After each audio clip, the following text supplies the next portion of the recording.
आज गदा चलाना पड़ रहा है तुम्हारे पीठ पर। उनके पेट में नीतीश के दांत, कहीं मेरा भाई बैठे हैं नीतीश कुमार, लेकिन धर्म अधर्म की बारी आई है। आज गदा चलाना पड़ रहा है तुम्हारे पीठ पर हम लोग। चिंता मत कर। तो ये जो मन है मत वाला, कहीं हम लोग के गुरु जौहर साहब बैठे हुए हैं, गुरु थे हम लोग। मुझे अफसोस है, मैं आता हूँ, ये जो मन है माननीय प्रधानमंत्री जी मतवाला, भोला, ठुमक ठुमक के थिरकता, चाहे होली हो या कोई हो, जैसे आप थिरक रहे थे और हम कपड़ा फाड़ के पटना में होली गाए। ऐसे ही लोगों के लिए ये धरती ज्यों का पृथ्वी खामोश है, वहीं ज्यों का त्यों है। सूफी आए, संत आए, आपके सूफी संत जैसे अरवानी जी बैठ के उपदेश पढ़ा रहे थे। आपने सोचा नहीं कि आपका सत्यानाश क्या हुआ, किसने किया बात। उन दिनों में सूफी आए, संत आए और भटकते इंसान को, मतवाला इंसान को, जो बान को बान नहीं समझता, माँ को दूसरे की माँ को माँ नहीं समझता, दूसरे के बाप को बाप नहीं करता, प्रणाम नहीं करता, तो सूफी और मौलाओं ने कहा कि दौलत, दुनिया, माल खजाना दुनिया में रह जाएगा और मुट्ठी बांध के आया बंदा हाथ पसारे जैसे जैसे। लेकिन ये जो मन है, ये जो मन है मानता नहीं। आपने कहा था यहीं, अरे रीता वर्मा, अभी भी आपका स्वाभिमान जगना चाहिए। अरे तुमको डिप्टी स्पीकर भी लोग नहीं बना सके। बैठ जाओ, इसलिए मैं कहना चाहता हूँ लाल प्रसाद जी, मानिए दिन दशा आपके 13 महीने के शासन में, मुझे अफसोस है 13 महीने के शासन में हम लोग के पुराने गुरु जौहर साहब के कपड़ा में, लता में, रुको ना भेजा, सुना कोई परिवर्तन नहीं हुआ। आप देखेंगे कि हम लोग टाइट कपड़ा पहन के आते हैं। जौहर साहब का पोशाक देख लीजिए, और बिहार में जाते हैं तो फिर वहां पोशाक आप देख लीजिए, फटा। यही स्थिति उनकी रह गई, अब उनका क्या दोष हो सकता है। तो आखिर इनका और उनका जो मिलन हुआ, जौहर साहब का और रूमर फ्लोटिंग सेंटर का जो मिलन हुआ, तो ये बड़े सोच समझ के हुआ। तो जौहर साहब के मामले में जो भ्रष्टाचार पर सोच है, जो बताते रहे हैं हम लोग को, जेल भिजवाते रहे हैं। राबड़ी देवी महिला मुख्यमंत्री, जिसका मुकदमा में नाम नहीं हो, अपमान कराते रहे हैं।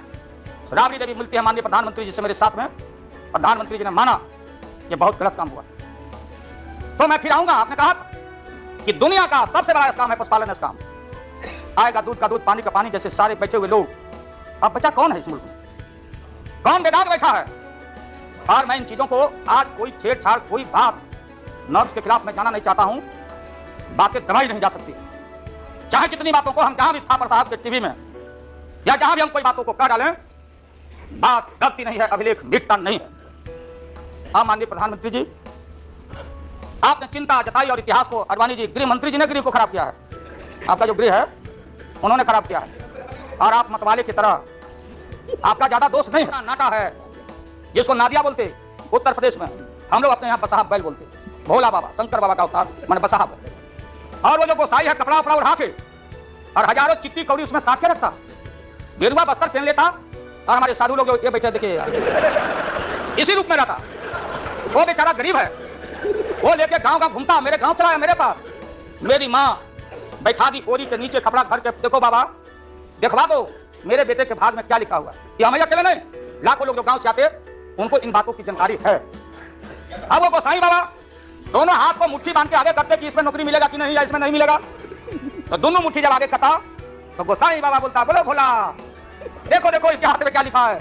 तब बैल का स्वभाव है बसाह का कि जब मुट्ठी बढ़ाइएगा तो समझेगा कि कुछ खाने को दे रहा है। तो कभी बाएं में कभी दाएं में सुनता।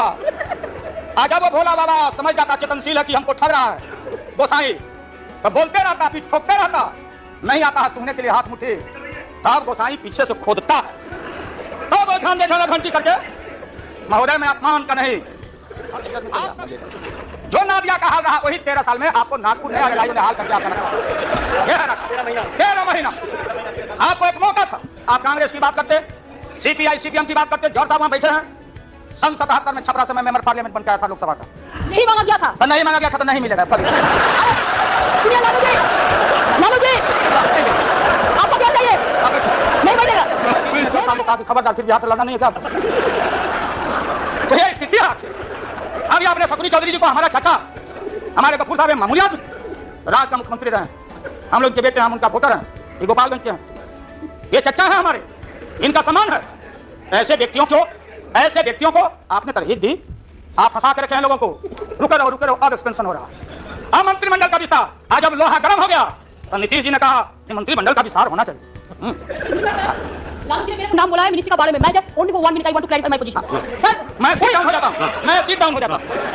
ये बात सच नहीं है कि हमारा पार्टी मिनिस्ट्री में ज्वाइन करनी चाहते हैं। जो बात प्राइम मिनिस्टर हमारा पार्टी को पहले से कहा है, हम लोगों ने अभय है प्राइम मिनिस्टर को। अगर कोई किसी ने हमारा पार्टी को क्या ऑप्शन है पूछे तो हम लोग ऑप्शन दिए थे, लेकिन ये बात नहीं है कि हम लोग जाने के लिए मोन तैयार किया था। हम लोग बाहर से जो सपोर्ट कर सकते हैं गवर्नमेंट को, आप लोग नहीं कर सकते हैं। क्या आप लोग को मिनिस्ट्री का जरूरत है? हमारा नहीं है। नहीं। हाँ माननीय ममता बहन ने उस बात को जस्टिफाइड और क्लियर किया। इनके सिद्धांत पर, असूल पर हम उंगली नहीं दिखा रहे हैं। ये बात सही नहीं है कि रेल मांगा गया था, नहीं मांगा गया था, नहीं मांगा गया था तो नहीं मिलेगा कभी। सुनिए ना